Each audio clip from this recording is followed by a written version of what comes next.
और चलिए फिर से रुक करते विधानसभा का इस वक्त संबोधित कर रहे हैं सेमिनार को केंद्रीय मंत्री नितिन गडकरी। हम लोग स्वाधीनता की 75 साल में प्रवेश कर रहे हैं। हम दुनिया की सबसे बड़ी डेमोक्रेटिक कंट्री हैं और इसलिए स्वाभाविक रूप से हमारे लोकतंत्र की तरफ पूरी दुनिया का एक प्रेरणा के रूप में एक ध्यान है। हमारा जो लोकतंत्र है वो 4 स्तंभों पर खड़ा है। उसमें से एक स्तंभ है judiciary, independent, impartial and fair judiciary. ये लोकतंत्र की आवश्यकता है।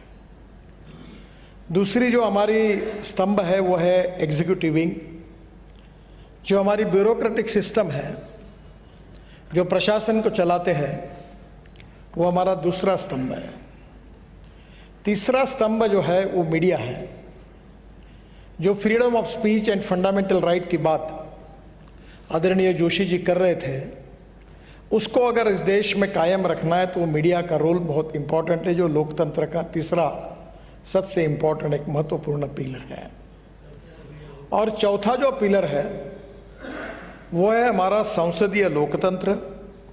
हमारे सांसद, हमारे विधायक और हमारी विधानमंडल, विधायिका, ये हमारे लोकतंत्र का चौथा स्तंभ है और इसके आधार पर यह लोकतंत्र खड़ा है। और स्वाभाविक रूप से ये कहना आसान है कि ऐसा क्यों नहीं हो रहा, ऐसा क्यों हो रहा है, ये कारण क्या है। तो मुझे ऐसा लगता है कि we need to redefine the meaning of politics. राजनीति का अर्थ क्या है, ये एक बार हम सबको विचार करके सोचना होगा। Politics is the instrument of socio economic reform.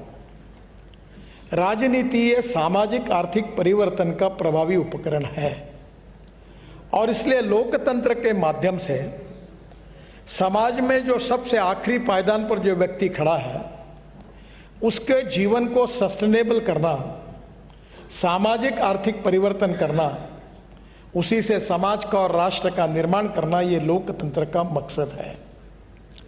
We need to understand what is the difference between letter and spirit. जो कानून लिखा जाता है वो लेटर है, we need to understand spirit. और ये लोकतंत्र का स्पिरिट समझकर आप जैसे प्रमुख लोग इस लोकतंत्र के भविष्य को आकार देते हैं और इसलिए हम स्वाभाविक रूप से समाज की, व्यक्तियों की, नागरिकों की आशा, आकांक्षा और अपेक्षाओं को हम लोग उसका पूरा करने का प्रयास करते हैं। उसका ये प्रभावी माध्यम है। मैं ये मानता हूँ कि पॉलिटिक्स में तो पॉलिटिक्स होगी, पर what is the meaning of politics. सत्ता कारण जो है, पावर पॉलिटिक्स है, that is not only the meaning of politics. सत्ता कारण का पर्याय शब्द है राजकारण, समाज कारण, राष्ट्र कारण और विकास कारण। Social service is a part of politics. तो मुझे उन्होंने कहा कि नितिन तुम बहुत अच्छे हो पर तुम्हारे पार्टी को कोई भविष्य नहीं है, क्योंकि उस समय हम डिपॉजिट जिसका जब्त नहीं होता था उसका सत्कार करते थे, मुझे हमको जीत लगती थी, क्योंकि आज जैसे दिन नहीं थे। तो बोला आप एक काम करो, आप ये पार्टी छोड़ दो और तुम कांग्रेस में आओ, तुम्हारा भविष्य अच्छा होगा। मैंने कहा आपने मुझे कहा इसलिए मैं आपका आभारी हूँ, पर मैं अपनी विचारधारा को कभी नहीं छोड़ूंगा। शायद जो भी होगा सो होगा। अब सवाल ये होता है कि अपनी मूलभूत बातों को हम छोड़े या ना छोड़ें। पानी तेरा रंग कैसा जिसमें मिला है वैसा, ऐसा नहीं होना चाहिए। जो भी विचारधारा है, जो भी संगठन है और जिस पर इसका क्रम चलते हैं, उसके साथ हमारी ऑनेस्टी होनी चाहिए। जीत हार होती है। मैं रिचर्ड निक्सन जो अमेरिकन प्रेसिडेंट थे, उनका एक किताब मैंने पढ़ा था उस समय, और रिचर्ड निक्सन के जीवन में वाटरगेट का कांड हुआ और उसके बाद वॉशिंगटन में एक रिटायर्ड होने के बाद एक एरिया में रहने के लिए, तो लोगों ने कहा हमारे एरिया में आपको घर नहीं मिलेगा। उस समय उन्होंने अपनी जीवनी लिखी है और वो जीवनी के लिखते हुए उसमें एक वाक्य उन्होंने लिखा था, वो मैं बहुत जिंदगी में याद रखता हूँ। रिचर्ड निक्सन साहब ने लिखा था, the man is not finished when he is defeated but he is finished when he quits. आदमी लड़ाई में हारने के बाद कभी समाप्त नहीं होता, पर जब युद्धभूमि छोड़कर भाग जाता है तब वो समाप्त होता है। तो लड़ते रहना चाहिए, it is a part and parcel of the life. तो हमें तो जीवन में लड़ना है, कभी जीत होगी, कभी हार होगी, कभी सत्ता होगी, कभी विपक्ष होगा। तो ये थोड़ी है कि सबने सत्ता पक्ष में रहने का काम करना है। अभी कभी कभी होता है कि हम बहुत सालों तक विपक्ष में काम करते हैं तो सत्ता पक्ष में जाके विपक्ष जैसा ही बर्ताव करते हैं और जो बहुत साल विपक्ष में सत्ता पक्ष में रहते हैं वो विपक्ष में जाते हैं तो वो सत्ता पक्ष का जैसा व्यवहार करते हैं, क्योंकि आदत से मजबूर होते हैं, क्योंकि हर साल वो अनेक सालों तक वो करते रहते हैं। इट्स ए गेम, लोकतंत्र में चलता रहने वाला है। और इसलिए इसके सबसे बड़े स्टेक होल्डर कोई है तो हम हैं। हम अच्छे होंगे तो लोकतंत्र अच्छा होगा, और हम अगर बुरा करेंगे, गलत सोचेंगे तो लोकतंत्र बुरा होगा। हमें ये सोशल इक्वालिटी और इकोनॉमिक इक्वालिटी की हमारी लोकतंत्र में बात की गई है, जिसके बाद जोशी जी कर रहे थे कि state list, concurrent list and central list. तो हमारे संविधान में स्पष्ट लिखा है कि कौन सा काम राज्य करेगा, कौन सा काम केंद्र करेगा और कौन से काम दोनों करेंगे। दोनों काम जो करेंगे वो कॉन्करेंट लिस्ट में है, और जो राज्य के कानून बनाने के काम करने का अधिकार है वो स्टेट लिस्ट में है, और जो सेंट्रल लिस्ट है, फेडरल गवर्नमेंट है, उसने कौन से कानून बनाना उसकी लिस्ट बनाई गई है। संविधान निर्माताओं ने बहुत स्पष्ट किया, कोई कंफ्यूजन नहीं है, और हमें हमारा काम दिया हुआ है। और हमने ये कहा है कि सोशल इक्वालिटी और economic equality is a part of conviction for all of us. कोई भी पार्टी नहीं, सभी यही कहते हैं। और इसलिए जात, पंथ, धर्म, भाषा, सेक्स, इसके आधार पर कोई भी डिस्क्रिमिनेशन को हम नहीं स्वीकार करेंगे। व्यक्ति उसकी जात, पंथ, धर्म और भाषा से बड़ा नहीं होता, व्यक्ति उसके गुणों से बड़ा होता है। और ये बात करते समय जब राजनीति करते हैं तो ये बिरादरी, वो बिरादरी, वो बिरादरी होता है, प्रॉब्लम आता है। मैं भी सांसद हूँ, मैंने तय किया कि जात पात नहीं करना। तो मुझे लगा कि क्या प्रॉब्लम आएगा। लोग मुझे बोलते थे कि तुम्हारा तो मैं भी इस साल 3.5 लाख वोटों से जीता हूँ, और वो सीट बहुत मुश्किल थी, मुझे सबने कहा यहाँ से लड़ना ही नहीं, तो मैं जीत करके लड़ा था। तो मुझे लगता है कि लोग अच्छाई को पसंद करते हैं, ईमानदारी को पसंद करते हैं। मैं आपको सही में बताता हूँ, ऑनेस्टी, क्रेडिबिलिटी, विश्वसनीयता is the biggest capital of business, is the biggest capital of politics, is the biggest capital of social work. जो आप अच्छे भाव से काम करोगे वो आपका सबसे बड़ा कैपिटल बनेगा, आप कोई भी पार्टी में हो। और लोकतंत्र के प्रति आस्था, श्रद्धा और कमिटमेंट, ये हमारा आत्मा है। और इसलिए जात, पंथ, धर्म, भाषा और सेक्स से ऊपर उठकर गांव, गरीब, मजदूर, किसान का कल्याण करने के लिए कल्याणकारी राज्य का एक घटक होने के नाते मैं एज ए इंस्ट्रूमेंट इस मिशन में क्या कर सकता हूं, what I can be contribute for that. मुझे मालूम है कि बहुत बार समस्या आने के, पंडित जवाहरलाल नेहरू जी का एक प्रसिद्ध वाक्य था, वो कहते थे India is not a nation, it is a population. और बाद में एक कहते थे कि जितने व्यक्ति है उतने प्रश्न हैं। और उस बात में वो आगे ये कहते थे कि भाई कम से कम इतना तो तय करे कि मैं इस देश के लिए समस्या नहीं रहूं। मैं कम से कम इतना तो कर सकता हूं कि मैं समस्या नहीं रहूंगा, मैं कानून का पालन करूंगा, मैं अच्छे ढंग से चलने की कोशिश करूंगा। अगर एक एक व्यक्ति ने यही तय किया कि मैं देश के लिए समस्या नहीं रहूंगा, मैं देश के लिए एसेट रहूंगा, तो देश बदल जाएगा। तो मुझे लगता है कि ये इतने आसान है कि हम बदलेंगे तो समाज बदलेगा, समाज बदलेगा तो देश बदलेगा। कुछ व्यावहारिक कठिनाइयों में मतभिन्नताएं होती है, कार्यक्रम अलग होते हैं, विचारधारा अलग होती है, वो तो पार्ट एंड पार्सल ऑफ लोकतंत्र है, उसमें कोई प्रॉब्लम नहीं है। पर जो लोकतंत्र की आस्था के साथ जो हमारी कमिटमेंट है, उसके साथ हमने इसके बारे में सोचना चाहिए। मैं एक बात का जिक्र आपसे करना चाहता हूं कि मैं मंत्री बनाऊं तो मैं सोचता हूं कि मेरा समय कम है। ये मैं क्रिकेट खेलता था, तो मैं पहले बार स्कूल के टीचर मुझे बहुत डांटते थे, क्योंकि मैं पहली बॉल से ही 4 या 6 मारने के लिए बैटिंग करता। मेरे जो भी प्लेयर भी वही है। मैं वेस्ट इंडीज़ के उस समय प्लेयर थे, ग्रिफिथ था, रिचर्ड्स थे, लॉयड थे। तो मैं एक बार क्रिकेट में सुनील गावस्कर भी मेरे मित्र है, सचिन तेंदुलकर भी है। तो मुझे लगा कि ये जो ताकत होनी चाहिए तो ही क्रिकेट होता है। तो मैंने एक बार सचिन तेंदुलकर को कहा, सचिन इधर आओ, मेरे बाजू में खड़े रहो। तो मैंने देखा सचिन तेंदुलकर मेरे इतना ही है। तो मैंने बोला तुम इतने छक्के मारते हो, स्ट्रोक मारते हो, तुम्हारे हाथ में तो कोई ताकत ही नहीं है। बोले Nitin ji, cricket is a game of skilled, ये एक स्किल्ड है। मैंने सुनील गावस्कर को भी देखा तो उससे भी वो था, यानी बहुत ही, यानी जोशी जी से भी 1 इंच कम होगा, छोटा। तो वो ऑस्ट्रेलियन और वेस्ट इंडीज के बड़े बड़े बॉलर 6-6 फुट के ऊंचे दौड़ते हुए दूर से आते थे और सुनील गावस्कर छक्का मारता था। तब मैंने उसको भी पूछा, सुनील जी ये कैसे क्या है? बोला नितिन ये गेम स्किल्ड का है, तो राजनीति भी ये स्किल्ड है। समस्या सबके सामने है, पार्टी में समस्या है, पार्टी के बाहर समस्या है, कॉन्स्टिट्यूंसी में समस्या है, परिवार में समस्या है, आजू बाजू में समस्या है। किसी को आगे ले जाओ तो वो बोलता है इसको टिकट दे दो, अगलो हटा दो, सब समस्या है। प्रॉब्लम किसके सामने नहीं है? एक ने पूछा था कि तुम में से सुखी कौन है, हाथ ऊपर करो, किसी ने नहीं किया, क्योंकि जो एमएलए थे वो इसलिए दुखी है कि वो मंत्री नहीं बन पाए। मैं आपके लिए नहीं कह रहा हूं।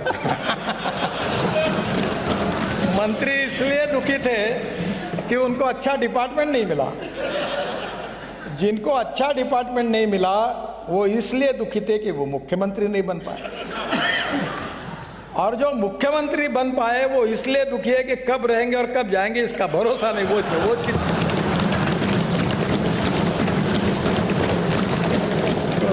शरद जोशी करके हास्य व्यंग्य कवि थे, बहुत सुंदर कवि थे, शायद आप जानते होंगे। मैं उनका बहुत प्रशंसक रहा हूँ, लेखक थे भोपाल के। उन्होंने कहा था, एक सुंदर कविता की थी, जो राज्य में काम के नहीं थे उनको दिल्ली में भेजा, जो दिल्ली में काम के नहीं थे उनको गवर्नर बना दिया, जो गवर्नर नहीं बन पाए उनको एम्बेसडर बना दिया। अब राजनीति जो होती है सभी पार्टियों में ये चलता ही है। और मैं जब बीजेपी का प्रेसिडेंट था, जिसका उल्लेख उन्होंने किया, मुझे कोई आदमी ऐसा मिला नहीं जो दुखी नहीं था। तो मैंने कहा कि दुख और समाधान मानने पे होता है। मैं बहुत सुखी हूँ।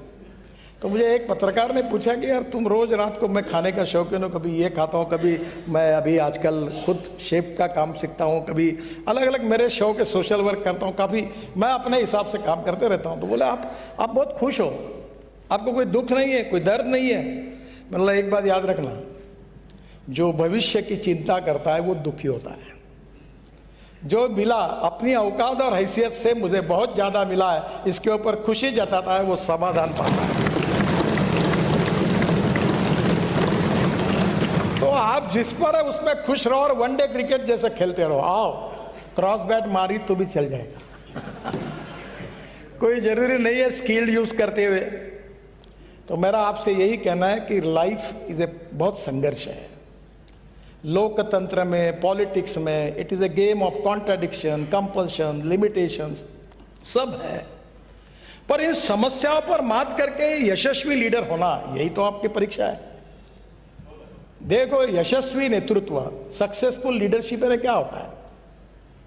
और इसलिए मैं ये मानता हूं कि निश्चित रूप से हमारे लोकतंत्र को प्रगल्भ बनाना, समृद्ध बनाना, संपन्न बनाना, हमारी वैचारिक मतभिन्नता होने के बाद में भी इस राष्ट्र को आगे लेके जाना, गांव गरीब मजदूर किसान का कल्याण करके उनको सस्टेनेबल सुसह्य जीवन देना, ये निश्चित रूप से हम सब की कमिटमेंट है, कन्विक्शन है और हम सब का आत्मा विचार यही है।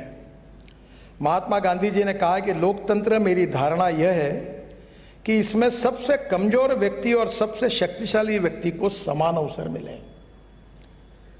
मैं मंत्री था तो एक बार ये साइकिल रिक्शा चलाते थे, तो मैं बचपन में मेरी माँ के साथ जब स्टेशन पे जाता था, नागपुर में तो एक चढ़ाव आता था, तो रिक्शा बेचारा उतर के हमको खींचता था। तो मुझे अच्छा लगा, मैं तुरंत उतर के 4-4 लोग साइकिल रिक्शा में बैठते थे। मुझे बड़ा दुख होता था। फिर मैंने कहा कि ये साइकिल रिक्शा को मैं मंत्री बना ट्रांसपोर्ट का, तो मैंने तय किया कि मैकेनिक्स ड्रिवन ही रिक्शा आएगा, ये रिक्शा नहीं होगा देश में। 1 करोड़ लोग चलाते हैं। फिर मैंने कहा इसका कानून बनाओ, तो कोर्ट में चले गए लोग। कोर्ट कहा कि तुम बना नहीं सकते, तो मैंने उनको अलाउ किया था कि इस कंपनी का एक्सल होगा, इसका चक्का होगा। तो उन्होंने बोला ये तो नहीं होगा, ये कोड तुम्हारे स्टैंडर्ड में नहीं बैठेगा। तो मैंने एक दिन अटॉर्नी जनरल को कहा कि मुझे सुप्रीम कोर्ट में मैं आता हूँ बात करने के लिए। बोले ऐसी प्रथा नहीं है। तो बोला आप, मैं कह रहा हूँ वो बात कोर्ट को कहो कि इस देश में 1 करोड़ लोग ऐसे हैं जो साइकिल रिक्शा चलाते चलाते बेचारे, मुझे मुलायम सिंह यादव एक बार कह रहे थे पार्लियामेंट में कि डॉक्टर लोहिया कहते थे कि मैं जिंदगी भर इस रिक्शा में नहीं बैठूंगा, आदमी आदमी को खींचता है, ये शोषण है। तो बाद में दीनदयाल उपाध्याय जी ने कहा कि जिस दिन ये प्रथा बंद हो जाएगी वो दिन इस देश के इतिहास का सुनहरा दिन होगा। तो मैं गया तो कोर्ट ने स्टे दे दिया, बोला ये नहीं कर सकते, ये ISI का माल, ये वो कंपनी का मटेरियल, ये तो अगर मैं मतलब पूरा स्टैंडर्ड्स को, तो रिक्शा 2 लाख रुपए का होगा और ये अगर बाजार के पार्ट लाएगा तो ये 80,000 रुपये का होगा, 1 लाख का होगा। तो मैंने कहा, खूब लड़ाई हुई, आखिर मैं जीत गया। तो मैंने कहा कि ये स्टैंडर्ड, अगर ये एक बजाज कंपनी का चक्का और हीरो का पैडल अगर वो साइकिल रिक्शा वाला यूज़ करता है तो करने दो। तो मुझे वकील ने पूछा ये गलत नहीं है? गलत है। As far as standards are concerned, absolutely you are correct कि ये गलत है। पर जो गरीब आदमी है, जो शोषित है, पीड़ित है, दलित है, जिसके पास खाने के लिए रोटी नहीं, शरीर पर कपड़ा नहीं, जो रोज 200 रुपये कमा के कह रहा, उसके लिए अगर कानून तोड़ना पड़ेगा तो महात्मा गांधी जी ने कहा 10 बार तोड़ो। तो मैं समझते हुए भी उस गरीब व्यक्ति को सस्ते में मिले, इसलिए ये कानून भी करना चाहता हूं और ये बाजार के पार्ट यूज करने की अनुमति भी देता हूं। अब शायद मैंने गलत किया, सही किया, क्योंकि कंपनी वाले बड़े बड़े नाराज हो गए कि हमारे पार्ट का डुप्लीकेट यूज करके लोग बना रहे। मैंने कहा भाई गरीब आदमी का फायदा है ना, तो आप उसका विरोध मत करो। तो गरीब का कल्याण जो है ये हमारे जीवन का मकसद है और ये अगर हमको करना है तो मैं आपको 3 बातें जो है वो जो आपके सामने रखना चाहता हूं। हमारे देश का जो GDP है टोटल, उसमें 22 से 24% मैन्युफैक्चरिंग सेक्टर से है, 52 से 56% सर्विस सेक्टर से है और करीब 12 से 14% एग्रीकल्चर एंड अलाइड सेक्टर से है। अब मुझे बताइए कि महात्मा गांधी जब कहते थे कि हमारा देश गांव में बसता है, तब 85% पॉपुलेशन, जनसंख्या हमारी गांवों में बसती थी। आज 30% माइग्रेशन हुआ है, लोग शहरों में आए। जयपुर की आबादी बढ़ रही, मुंबई की बढ़ रही, पुणे की बढ़ रही, नागपुर की बढ़ रही, दिल्ली की बढ़ रही, गांवों की कम हो रही है। ये लोग क्यों आ रहे हैं? ये लोग शहरों में क्यों आ रहे हैं? वहां की झुकी झोपड़ी में क्यों रहते हैं? क्या खुशी से आ रहे हैं? गांव में जाने के लिए रोड नहीं, पीने के लिए पानी नहीं, स्कूल की हालत ऐसी है कि अगर स्कूल की बिल्डिंग है तो टीचर नहीं, टीचर है तो बिल्डिंग है नहीं, दोनों है तो विद्यार्थी नहीं, तीनों है तो पढ़ाई नहीं।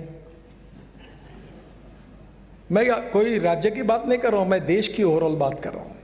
अस्पताल की हालत ऐसी होती है कि ये कभी डॉक्टर है तो नर्स नहीं, नर्स है तो डॉक्टर नहीं, दोनों है तो दवाई नहीं, तीनों है तो कौन मरने के जाए, ऐसे अस्पताल बने हुए।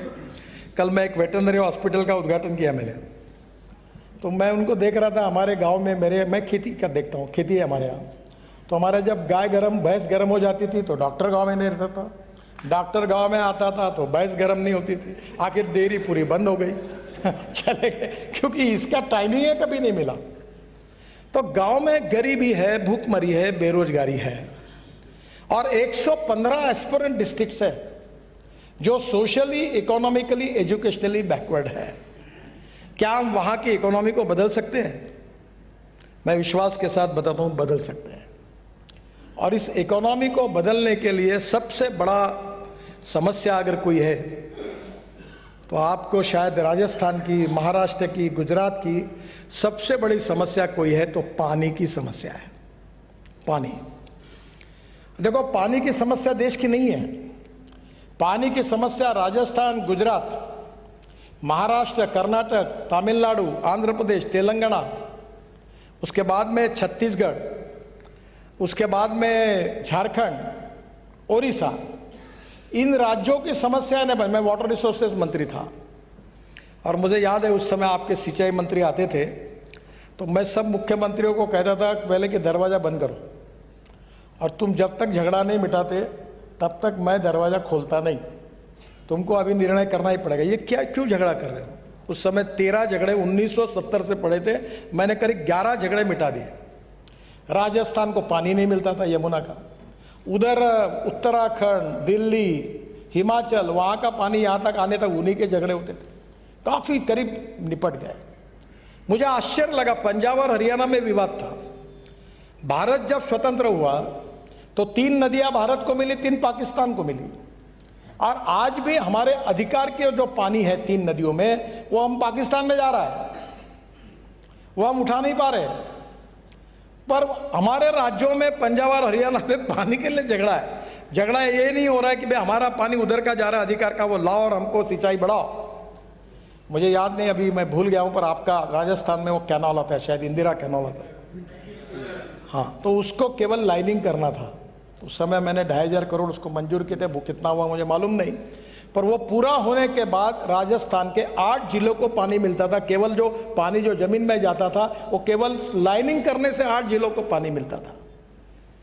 आज पानी की कमी हमारी है, और इसलिए सबसे इंपॉर्टेंट चीज़ मैं आपको मेरे अनुभव से बताता हूँ। मैं एक NGO में काम करता हूँ कि दौड़ने वाले पानी को चलने के लिए लगाओ, चलने वाले पानी को रुकने के लिए लगाओ, रुके हुए पानी को जमीन को पीने के लिए लगाओ।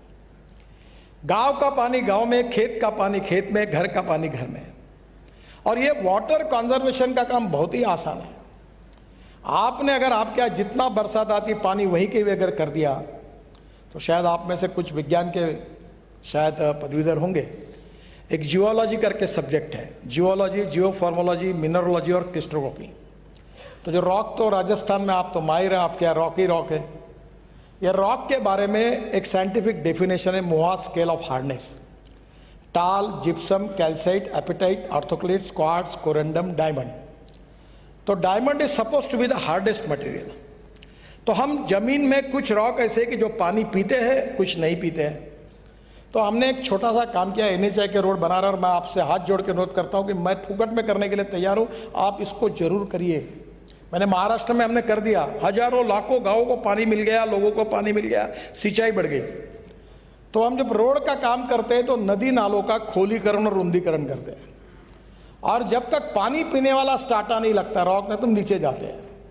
और ब्रिज कम बंधारे बनाए हमने। वो लातूर में ट्रेन से पानी आया था, वहाँ 3 ब्रिज कम बंधारे बनाए। अब उसमें कोई अभी भविष्य में गाड़ी से पानी लाने की जरूरत नहीं पड़ेगी। मैंने अभी पंजाबराव कृषि विद्यापीठ हमारे अकोला में, उनको 4 तालाब बना के दिए। मैंने अपने जेब से, हमने पैसे नहीं खर्चा किए। रोड बना रहा था नेशनल हाईवे, उसको मिट्टी चाहिए थी। वाइस चांसलर को मैंने बोला कि मैं फुकट में तुमको तालाब बना देता हूँ, तुम फुकट में मिट्टी दे दो, और 4 तालाब बना दिया। वेटरनरी यूनिवर्सिटी को वही अकोला जिले में 1 तालाब बना दिया। 2,500 एकड़ जमीन पानी के नीचे आई। तो आज जब बरसात में पानी आता है तो बाढ़ के कारण हमारा नुकसान होता है, और जब मार्च, अप्रैल, मई में हमें पीने के लिए पानी नहीं रहता। तो मेरा आपसे पहला अनुरोध है कि आप सबसे पहले आपके कॉन्स्टिट्यूंसी में अगर आपने पानी की समस्या को सुलझा है, मुझे मालूम नहीं आपका इरिगेशन कितना है टोटल जमीन के, शायद 18 से 22% होगा। जब तक महाराष्ट्र में भी वही है, जब तक हमारा इरिगेशन 50% के ऊपर नहीं जाता, तब तक ये देश आत्मनिर्भर नहीं बन पाएगा, गांव समृद्ध संपन्न नहीं बन पाएंगे। जब तक किसान को पानी नहीं मिलेगा, तब तक देश की तस्वीर नहीं बदल सकती। और इस देश में पानी की कमी नहीं है, पानी के नियोजन की कमी है। मैं उस समय वाटर रिसोर्स मंत्री पोलावरम करके आंध्र प्रदेश में 60,000 करोड़ का डैम बना रहा हूं, काफी ये पूरा हो गया। वो डैम के बाद 1300 TMC पानी समुद्र में जाता है। अगर वो पानी रोककर मैंने 2 योजना तैयार की थी कि गोदावरी का जो पानी है वो कावेरी, ये कृष्णा को, कृष्णा का पेनार को, पेनार का कावेरी को, और कावेरी से टेल एंड ऑफ तमिलनाडु तक ले जाने का, ताकि कोई झगड़ा ही नहीं रहेगा। पानी की कमी नहीं है, पानी के नियोजन की कमी है। और मैं आपको बिल्कुल नम्रतापूर्वक कहता हूं कि आप सबसे पहले प्रायोरिटी अपने मतदार क्षेत्र में, अपने तालुका प्लेस पर, अपने जिले में अगर पानी की तरफ देंगे तो हमारा एग्रीकल्चर ग्रोथ रेट बढ़ेगा। और दूसरी एक बहुत बड़ी समस्या है कि मैं किसान होने के नाते मैं आपसे दरखास्त करूंगा कि आज हमारे देश में शुगर सरप्लस है। ब्राज़ील में शुगर का भाव 23 रुपये किलो है, और हमारे देश में हमारा शुगर का भाव 33 रुपये किलो है, 34 रुपये किलो है। तो कहाँ से शुगर हमारा सरप्लस पड़ी है? 310 लाख टन शुगर की हमारी ज़रूरत है, हमारे यहाँ होती है, और 240 लाख टन केवल शुगर हमको लगती है। शुगर सरप्लस, कॉर्न सरप्लस, चावल 350 लाख क्विंटल हमारे गोडाउन में पड़ा है। गेहूं सरप्लस, तो आपको क्रॉप पैटर्न बदलना पड़ेगा। इसका डिमांड एंड सप्लाई के साथ संबंध है। तेल बिया और दाल बिया दोनों को कॉन्सेंट्रेट करना पड़ेगा और ग्लोबल इकोनॉमी में देखना होगा। हमारे यहाँ शरद जोशी करके शेतकरी संगठन के नेता थे, बहुत अच्छे विचारक थे। वो कहते थे कि हर साल देखो कि वर्ल्ड में क्या शॉर्ट है, क्या सरप्लस है, डिमांड एंड सप्लाई का रेशो कैसा है। अब जिसका फुल सप्लाई हो गया, गोडाउन में रखने के लिए जगह ही नहीं, वो चीज़ अगर आप तैयार करोगे तो क्या होगा। मैं थोड़ा सा किसानों के हित में ये इंपोर्ट एक्सपोर्ट की बातों को थोड़ा देखते रहता हूँ। बीच में सोयाबीन की प्राइस MSP थी 3800 और हम लोग तेल इंपोर्ट कर रहे थे, तो मैंने कहा नहीं, इंपोर्ट ड्यूटी और बढ़ाओ।